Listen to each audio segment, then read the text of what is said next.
Okay, everyone can hear me? Yeah, well, thanks for inviting me to be here today. It's fun to get to tell you a little bit about the research in my lab. So today's presentation is going to be sort of a broad overview of the kinds of work that goes on in my lab with a couple sort of deeper dives in a couple of the sections. So the first part of the talk is going to be focused on how we use genomics to try to map connections across the full annual cycle of birds. Then I'm going to go into some more recent work on studying the process of natural selection across the full annual cycle and why that's important. And then the last part of the talk will be how we use, is that a beeping? Okay, I'll ignore it. I didn't know if it was something I was doing. So how we use the same sorts of genomic data sets to map the vulnerability of populations to changing climate conditions. So let's start with this first section, mapping connections across the full annual cycle. So this is the EGI, so I assume that most of you are familiar with the full annual cycle of a migratory bird. But those of us that work on migratory birds understand that birds only spend a limited amount of time on their breeding range, and what happens on the breeding range is connected to processes and events during fall migration, during the stationary non-breeding ground, during spring migration, and that feeds back into what happens during the breeding months. So why is mapping connections across the full annual cycle important to conservation? Well, across North America, we've seen massive declines in North America avifauna. Those of us that have been working on birds for our careers are well aware that these declines have been going on, but this paper came out in, I think it was 2019, that sort of put a number on the declines that we've been seeing on a more micro scale, suggesting that roughly 2.9 billion birds have been lost from the Northern Hemisphere since the 1970s. And birds are subject to a number of stressors across the full annual cycle. Stressors include things like predation, habitat destruction, the effect of diseases, and the overlaying a lot of these is the past and ongoing effect of climate change. So connecting populations across the full annual cycle really allows us to understand how stressors at one stage of the annual cycle are connected to impacts at another. And in the Western Hemisphere, we have a lot of data from the Northern Hemisphere, sort of from the northern breeding range on population declines in birds that have come from a variety of different survey data that's been taken for several decades. So we can understand how these population declines are connected to stressors in other parts of the annual cycle. But connecting populations is not easy. Approaches to doing this, to identifying migratory connections, have really exploded in the last decade, I'd say. So, sort of the OG of connecting populations is bird banding. So this provides insights at the level of an individual, but those of us that have done a lot of bird banding, especially outside of the breeding range where that bird was originally banded, the recaptures can be pretty rare. There have also been a number of awesome advances in the use of radar technology for gathering insights in movements of birds at the level of sort of all birds across space. So this uses sort of weather radar data and subtracting, the weather, what's left over is animals moving across space.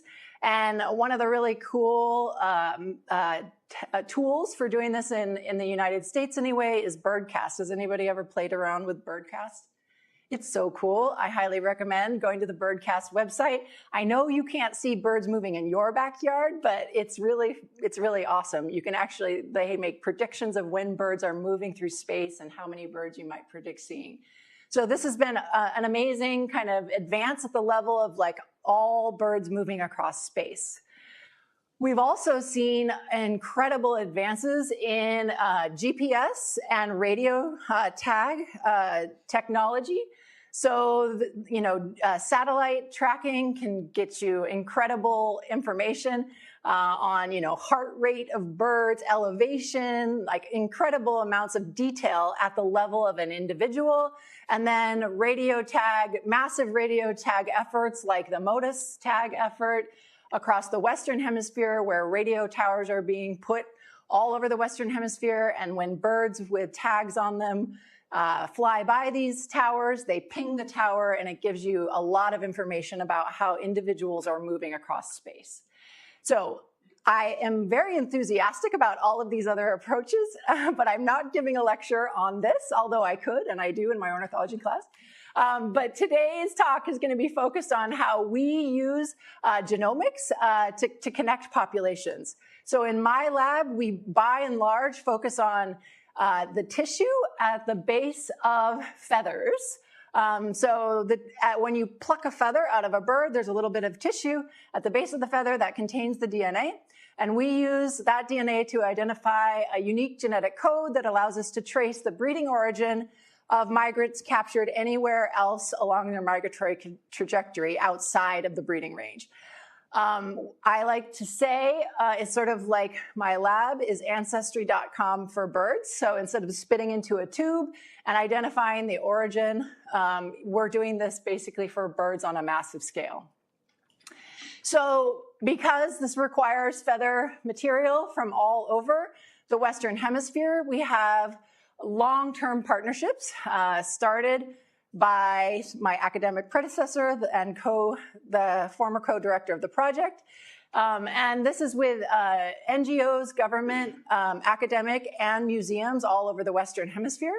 And they send us the genetic material. It's usually feathers. As a result of collection efforts that started before I even took this project over, we get roughly 10 to 20,000 samples annually and we have roughly 260,000 total feathers in the collection.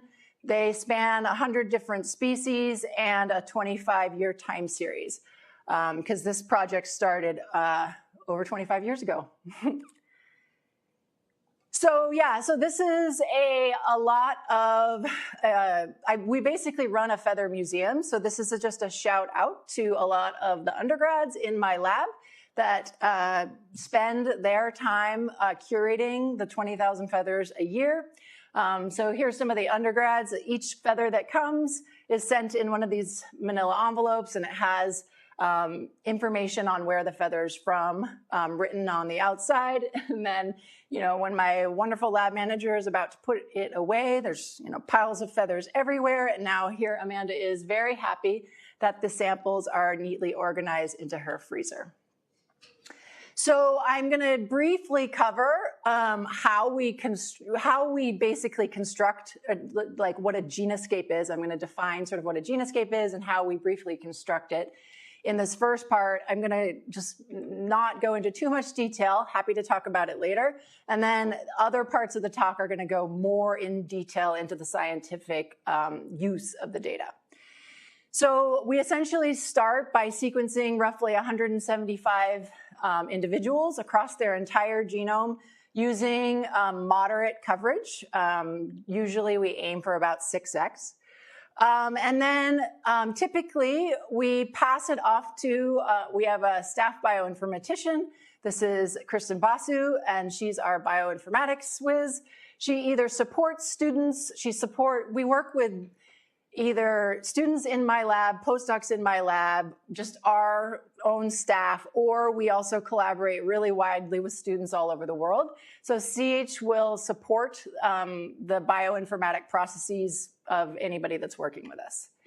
Then we use the genomes to map genetically distinct populations across space. And so this map for the American redstart, the different colors across its breeding range represent the genetically distinct groups that we are able to identify by sequencing the genomes. And the intensity of the color in different places represents our certainty that individuals from that part of the geographic range belong to one of the genetic groups that we've identified. We then sequence the genomes of birds on their wintering grounds, and we can identify those individuals. So every circle is an individual captured on its non-breeding ground, and it's color-coded by which genetic group that bird belongs to. And this gives us an idea of the spread of different genetically distinct populations across geographic space on their non-breeding grounds. So one of sort of the advances in the last couple of years has been when we sort of started sequencing whole genomes of birds from across their non-breeding grounds. There was no methodology for doing population assignment with whole genome data. It was just too much data. It overwhelmed any existing programs. So a former graduate student of mine, Matt Desai, worked with my partner, who's also a statistical geneticist, Eric Anderson, to develop this program called WGS Assign for using whole genome data to do these assignments. We also take these maps, which you can kind of get an idea of like how birds are moving across space and how populations on the non-breeding grounds are connected to the breeding area. But we've also had advances in the last couple of years on quantifying the strength of these connections between the breeding and non-breeding areas. So this sort of step 5 on the top bar of this alluvial plot, the different bands represent the different breeding populations. So WB, NT, those are different genetically distinct groups. And then we have the wintering areas also separated into distinct ecoregions. And we can actually quantify the strength of those connections between breeding and wintering using any kind of data from any kind of connectivity data. For us, the foundation is all of the genomic data. It also takes into account abundance from eBird, mostly, sometimes BBS.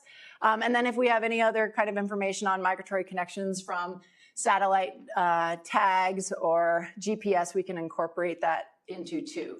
And so this is helpful because if we're trying to understand how stressors on one part of the annual cycle impact population trends on another, we can actually quantify the strength of those connections and so how it would differentially affect different breeding populations. And so this advance in the quantification of the connections across the annual cycle was again from a former graduate student, Matt Desai, and Kristen Basu, our staff bioinformatician, in a nice paper in Methods in Ecology and Evolution. Okay, so this sort of process we are doing on a fairly massive scale. So we're currently either doing work in-house or facilitating the work with roughly 50 species of migratory birds.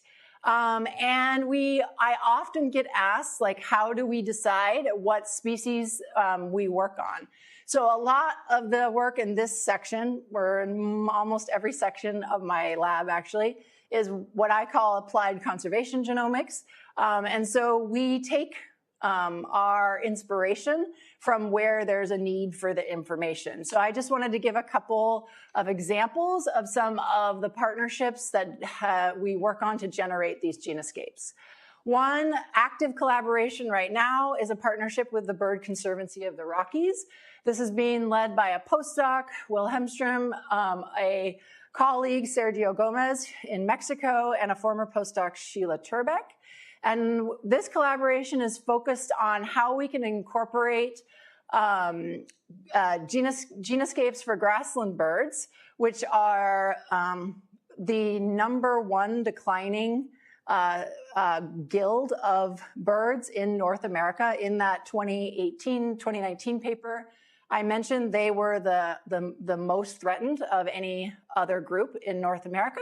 So how do we combine genoscapes with population models to improve conservation planning for grassland birds? And we also work with Alaska Department of Fish and Game. This is being led by a graduate student, Erica Robertson, in my lab. And what Alaska Department of Fish and Game is interested in is what where do Alaska priority bird species, so they consider priority bird species the ones that have significant declines, where are they spending the non-breeding season? Because they want to use this information to help understand how they might prioritize conservation efforts across both the breeding and non-breeding grounds. Similarly, we're working with Indiana Department of Natural Resources on a same question for loggerhead shrikes. But in addition, loggerhead shrikes are a species where they are doing active captive breeding to improve the likelihood that local populations will persist. And so we are working with them on informing how you would do captive breeding to improve the genetic diversity of the resulting population. So those of you that work on genomics, I know Abby presented on this morning in lab meeting, but we can actually look across the genome of individuals and see which stretches of the genome are homozygote. And we basically have been matching individuals that have contrasting runs of homozygosity so that the offspring have maximum genetic diversity. This has been a really fun project. We've done it in burrowing owls too, which are also a threatened species. And it's fun to see that the genetic diversity of the population actually increases over time. So it's like satisfying. Oftentimes what we're doing is just like making suggestions and we don't know if anything's happening. But when we work with these on the ground conservation efforts, we can actually see the results of the recommendations, which is fun. We also have a large collaboration with Ben Winger, who is a faculty member at the University of Michigan. And is also a curator of the museum at University of Michigan and very tied into museums all across North America. And so we've tripled the number of species we work on through this collaboration with the Winger Lab. And the postdoc in my lab, Joanne Obio, is asking, do we see repeated signatures of adaptation to climate across the genome when we look at these genoscapes across multiple species? And so he's currently working on roughly 45 different species of birds and running everything through the exact same pipelines and looking for these repeated signatures of evolution. Okay, so that's the first part. So that's how we use, that's sort of like the core of the Genoscape project would be to map connections across the full annual cycle. Now I want to talk about like a newer, well, it's both the oldest for me as a scientist and the newest results project, which is looking at the process of natural selection across the full annual cycle. So in this case, we're trying to understand how does natural selection during the stationary non-breeding period influence the process of evolution across other parts of the annual cycle?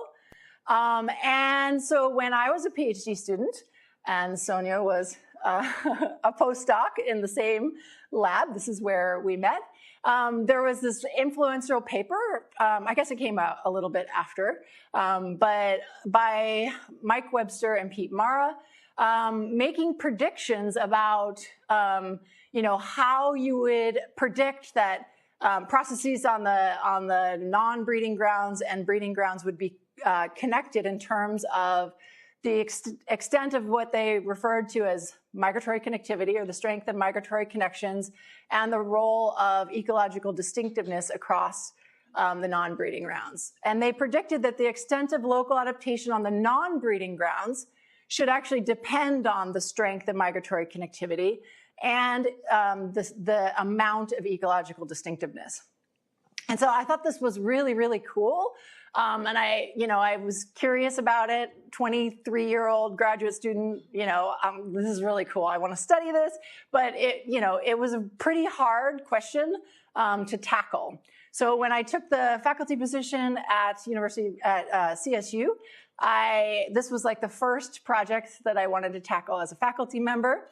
And so I'm just going to take you sort of through some of the predictions in detail. One of the reasons why it's a hard question to tackle is because we're thinking across space and time. And so just follow me with the predictions and then I'll lead you through sort of the data.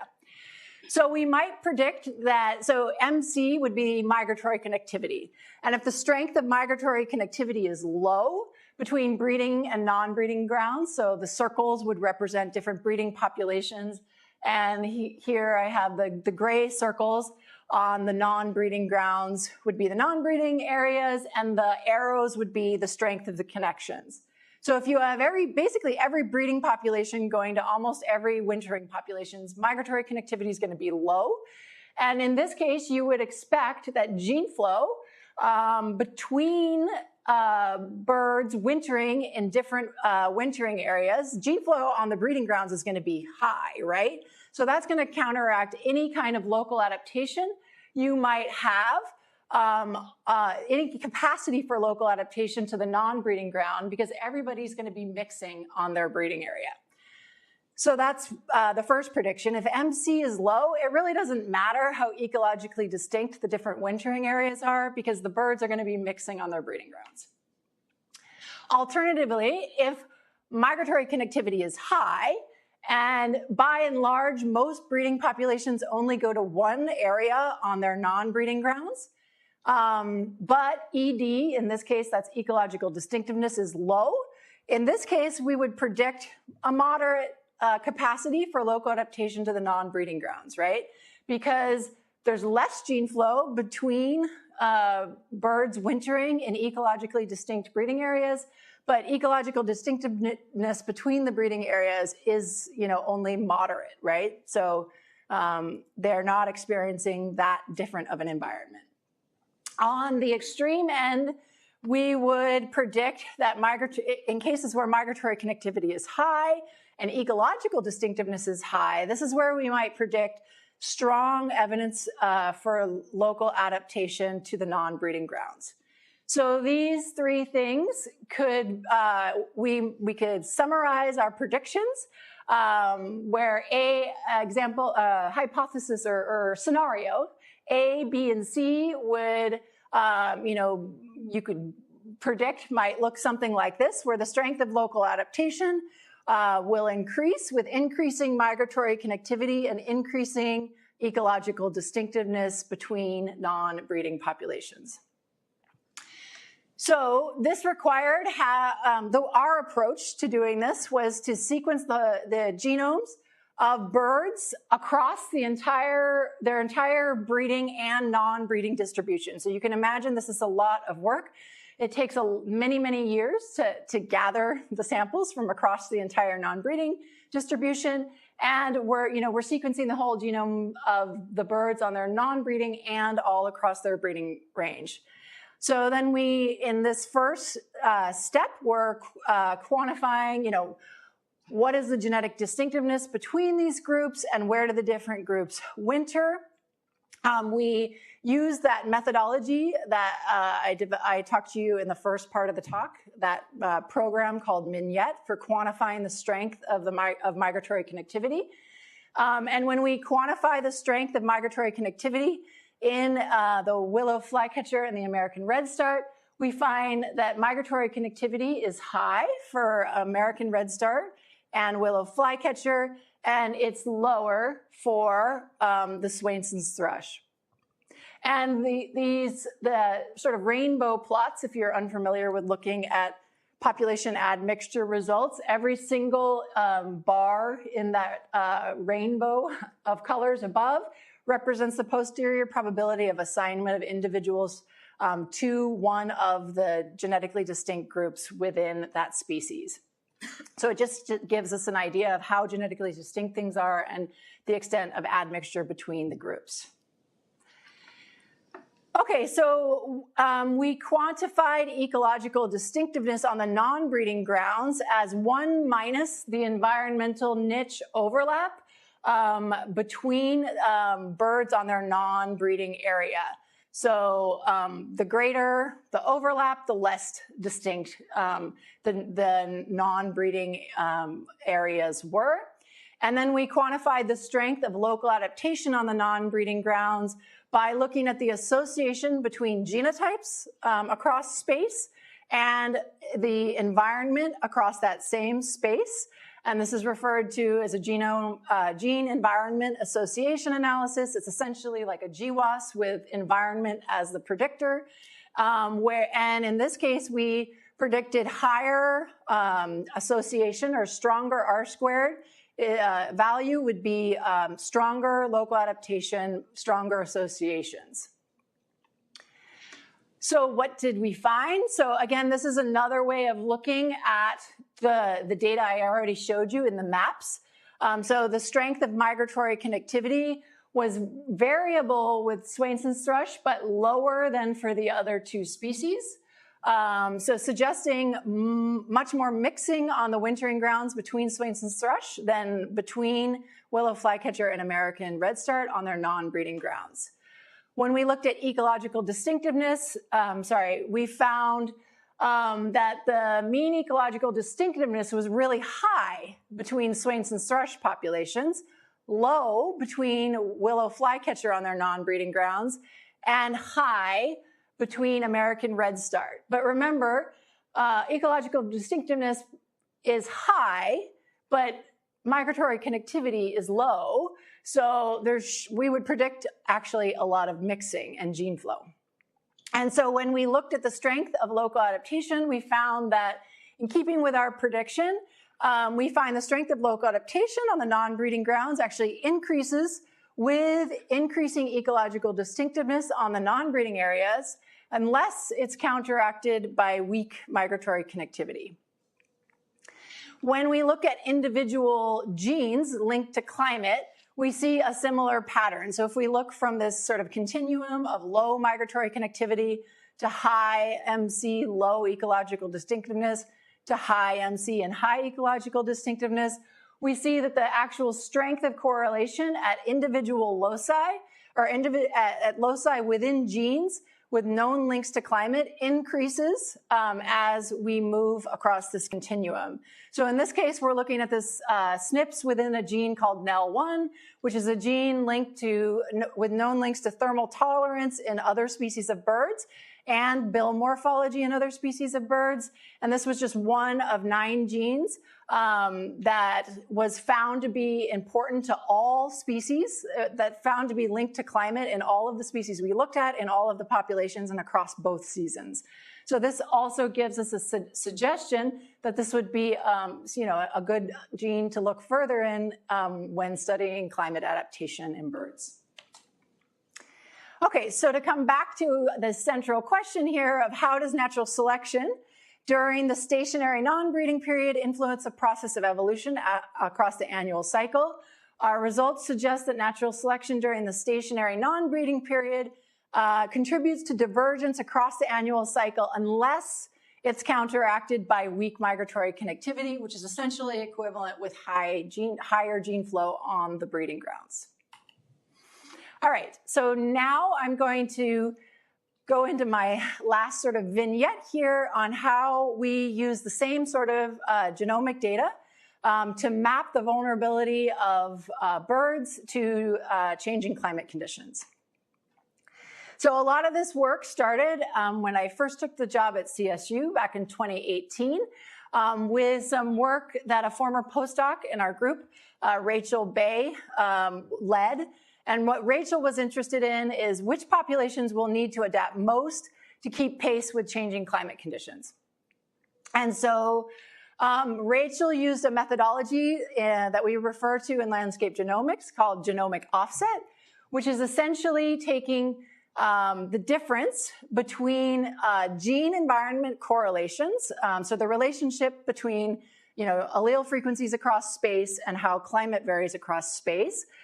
So the difference between that and then using a model of future climate change to predict where will populations need to evolve most to keep pace with climate change. And the places where the difference between current gene associations with current climate and gene associations with future climate are the greatest. Those areas are in red, and those that would be the areas we would predict might be under the most pressure to change with changing climate conditions. So this was really cool, and this was actually already done in plants. It was called, it was given the term genomic offset, and we thought this was really neat. And then we actually sort of layered on because we work on birds and there's a lot of other data, including a lot of information on how populations have changed over time, which is a phenomenal resource. We actually were able to look at BBS, breeding bird survey data on where populations had been declining the most. And we found that the regions of high genomic offset were actually highly correlated with the regions of population decline, suggesting that maybe yellow warblers in this case had already been impacted by changing climate conditions. So again, this is just repeating what I said. Populations in regions, what Rachel found is populations in regions of high genomic offset may need to adapt most to keep pace with climate change and may already be experiencing declines. Well, you know, this was fairly new. We were like one of the early adopters of this genomic offset methodology, and sort of it's sort of nice to be early in a field because you don't know what all the problems with what you're doing are, and you can just like be like, "Whoa, isn't this cool?" But shortly after that 2018 paper came out, you know, a number of review papers, this is just a couple, there's actually many more, have come out to suggest, you know, hey, wait, we need to slow down and think about what are we really saying? What are the problems with this? And like, can we really trust, you know, that genomic offset is an indicator of which populations may need to be, you know, protected if we're thinking about changing climate conditions as, you know, something in our management and conservation strategies. And some of the big issues that were sort of brought up in several of these review papers is that, you know, it would be great to actually have a measure of fitness or even a measure of stress to understand whether populations in areas that have been experiencing climate change have actually been under, you know, stress and are suffering in terms of fitness consequences of that. We also, you know, there is the need to connect the genotypes. So when we do landscape genomics, we're actually just looking at loci across the genomes, and you know, we have the genotype, but we don't actually know how that's connected to the phenotype that may be under selection. So the need to connect genotype and phenotype, and then also a need for historical data that could validate some of the patterns that we're seeing. So you might or might not have caught that when in that 2018 paper, I was talking about how past population declines were very similar with where we saw high genomic offset. But genomic offset is a future prediction. We're actually using past population declines. Those are not the same time periods. So, you know, it would be nice to actually have historical data to see whether populations have changed pre-climate change in the way we would predict. So this has been sort of the focus of one of the things we've focused on in my lab since 2018, and that's how do we actually, or can we, and how would we go about validating predictions from genomic offset models? So back to this yellow warbler data. I forgot to say before, I'm showing the genoscape for the yellow warbler, and we generated it in the same way I talked about in the first part of my talk. So those are the different genetically distinct groups. One of my first PhD students was Marina Rodriguez, and she was interested in, is high genomic offset in yellow warblers actually associated with increased stress in populations? And Marina came to my lab with a group with a background in telomere research, and she was interested in using telomere shortening as a proxy for stress in yellow warblers. So telomeres are these caps at the ends of chromosomes, and with DNA replication, they shorten. And it's been shown across, many different species and systems that the more telomeres shorten, the more stress the individual is under. So what Marina did is to go out and sample. So we have the backdrop of this map is Rachel Bay's genomic offset map with, again, red, the areas where we're predicting, climate change stress will be highest for birds. And Marina went all over the breeding range and collected 500 samples from regions of high genomic offset and low genomic offset. And she predicted that if climate change is actually already impacting populations, then we would see that telomere length should be negatively correlated with high genomic offset. And this is what she found. So so she corrected for things like sex and body size and age, which are all things that impact telomere length as well, and found that after correcting for those various things, telomere length actually decreases with increasing genomic offset. So it looks like in this case of the yellow warblers, that regions of high genomic offset seem to be experiencing, our data is supportive of that idea that they're experiencing more stress, and that this supports what we found in that original 2018 paper, which suggests that perhaps climate change is linked to population declines via increased stress on birds in areas where climate is changing the most. All right, so Marina did not stop there. She was interested in also addressing the question of whether the population declines, are population declines a result of climate change-induced maladaptation?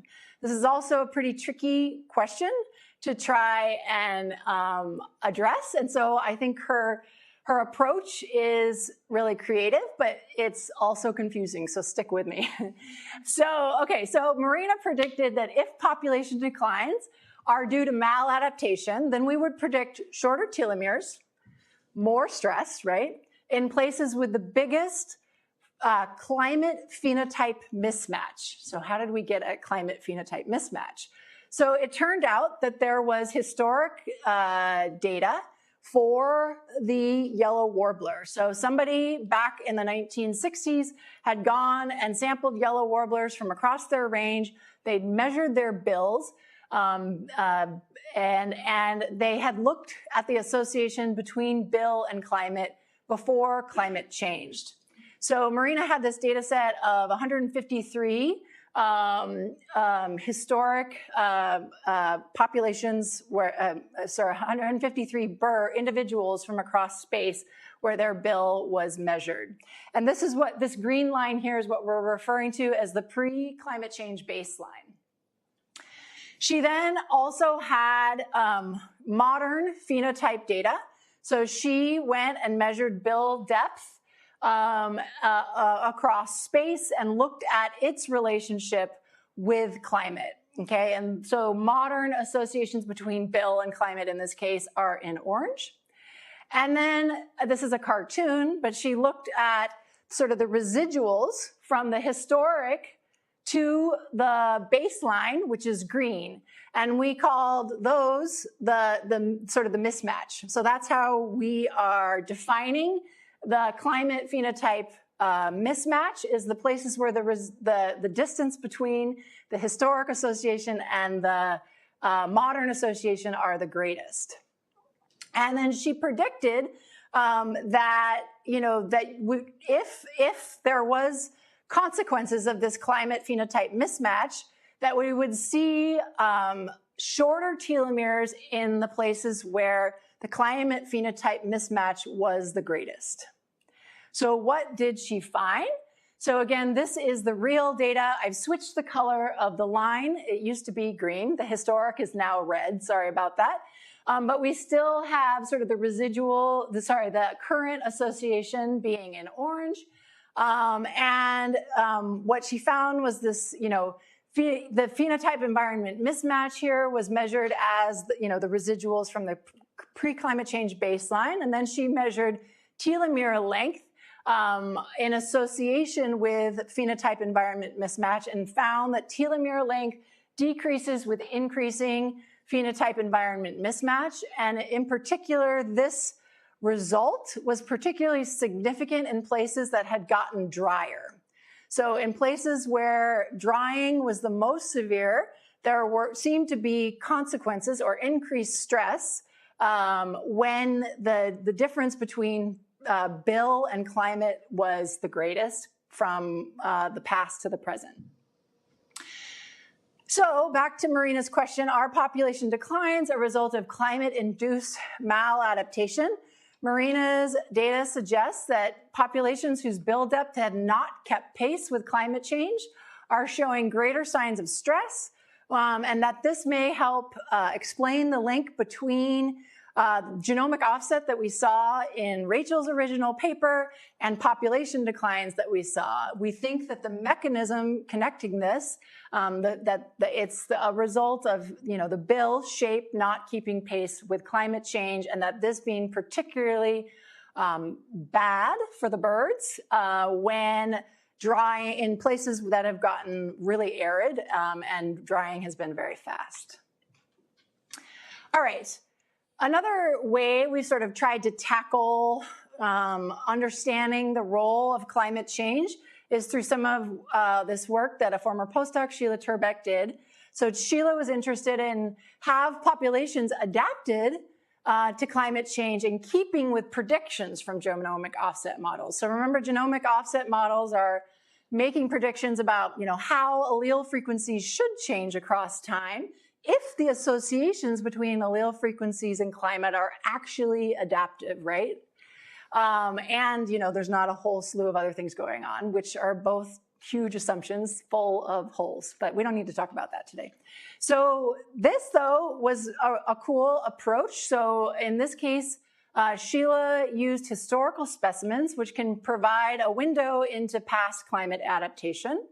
And Sheila predicted that if these landscape genomic models we're developing are correct, then allele frequencies from the 1900s, like if we actually quantified allele frequencies in the 1900s and looked at how they've shifted from 1900 to present, they should shift in keeping with the direction of past climate change.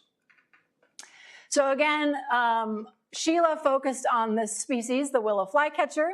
She sequenced the whole genome of willow flycatchers from across their entire breeding range. So she had 221 contemporary genomic sequences. And then she focused on sequencing the whole genome of 17 samples from this region of the US where climate change has been pretty dramatic. It's gotten a lot drier. And it's also where birds are nearly have gone extinct. So it's an example. So this region of the US, this sort of like orange region, is actually the southwestern willow flycatcher, which is an ESA listed species because populations have almost been wiped out from that southern part of the range. And so in Sheila's case, she used this PRISM climate data set because at the time this was the best climate data available that covered the whole time period back from the in this case it goes back from the 1895 until the present day samples, which were 2015. And she first asked, which genetic loci are actually significantly linked to climate using the contemporary data set.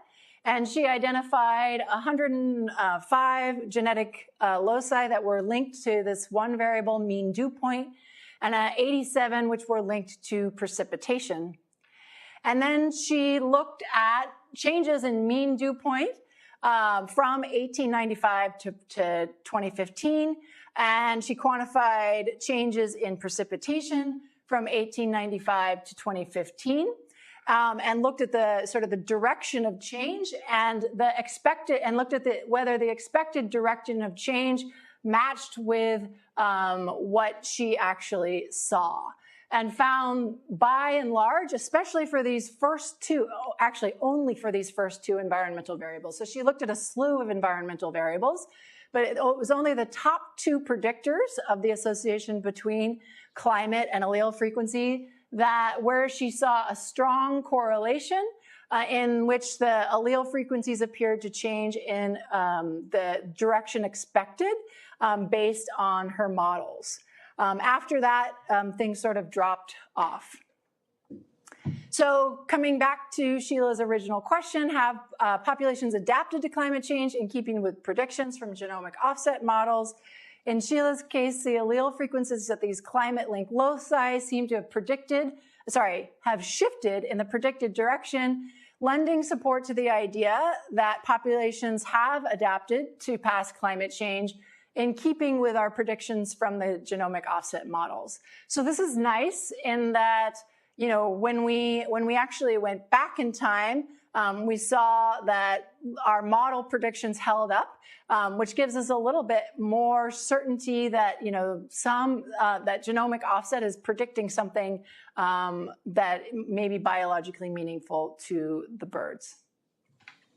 All right, so over the course of today, I've talked to you about how we can use whole genome data to map connections across the full annual cycle of birds, how we can use the same kind of data to understand the process of natural selection on the breeding and non-breeding grounds, and how we can use that same data to map the potential vulnerability of birds to changing climate conditions. Just briefly, I don't know how much longer I have. My watch doesn't work. How am I doing? Oh, good, 5 minutes. This is going to take 3 minutes. I thought I'd spend a few minutes talking a little bit about beyond the science, sort of like a lot of the partnerships and work that we do that is, you know, critical to making all of this stuff happen. So one of the partnerships that has been really fun is a partnership we've had in the last 5 years with the National Audubon Society. So the National Audubon Society has been trying to be like a central housing place for a lot of the information on migratory connections. It's nice because a lot of non-biologists will go there to try and understand what's going on with birds in their backyard. And, you know, it's like a very visible place to make this information on migratory connections accessible. So we've been working with the National Audubon Society both on contributing our information on migratory connections, but also helping improve the visualizations within their main website, which is called the Migratory Bird Explorer. And so we've been working with them to create like a way to replace maps that look like this with maps that use the genoscape as the backdrop for all of the migratory connections. So you can go to the Migratory Bird Explorer and there will be a way you can toggle and select having the genetic populations as the backdrop for everything that comes on top. So that's been a really, you know, fun project to work on. We've gave them the first 8 to 10 of the species, and then the next like 30 or so species we're going to be working with them on that in the next year. A lot of the work in the lab would not be possible without really great collaborations with scientists from across Latin America. I mentioned some of them in the talk, but all of the work we do on the non-breeding grounds is led by, you know, these researchers and others. And, you know, this is really fun. Gives me like a lot of excuse to travel across Latin America to, you know, visit with these researchers. And it also provides the opportunity for mentoring and exchanges. So every year in my lab, either someone from my lab is going down or somebody from one of my colleagues' lab is coming up. So we have this gene flow, this flow of ideas between our groups. And this has been a really rewarding part of getting to be a PI at CSU.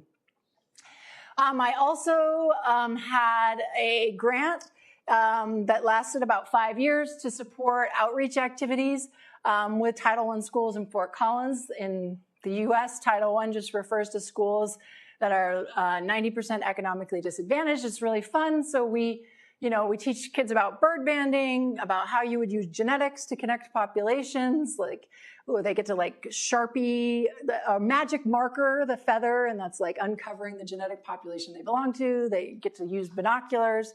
That's been pretty fun. And then we've also worked with National Geographic and Days Edge Production on a series of microdocumentaries that are used in a variety of educational and outreach ways. One of them is on the Nat Geo website, where it comes with, you know, curriculum for teachers. And this is really fun because the kids that we did the bird camp with, we had them watch the videos, and when I would show up to the bird camp, the kids actually thought I was famous. One of them asked me if I knew Cardi B, and I was like, no, we run in different circles. But anyway, it's amazing to see sort of the power of, you know, videos like this. And the last project we just worked on was a Spanish language first documentary, which is being hosted by HHMI Bio Interactive. And it was, you know, in Spanish with English subtitles. We've also run a series of workshops across, you know, Mexico and Latin America, or Guatemala. And these are a lot of the places where, you know, I get to meet the students and make those connections with Latin American scientists and exchange ideas. So those have been really rewarding as well. All right, well, thank you for your attention, and also to all of the people and funding sources that have made this work possible. Yeah.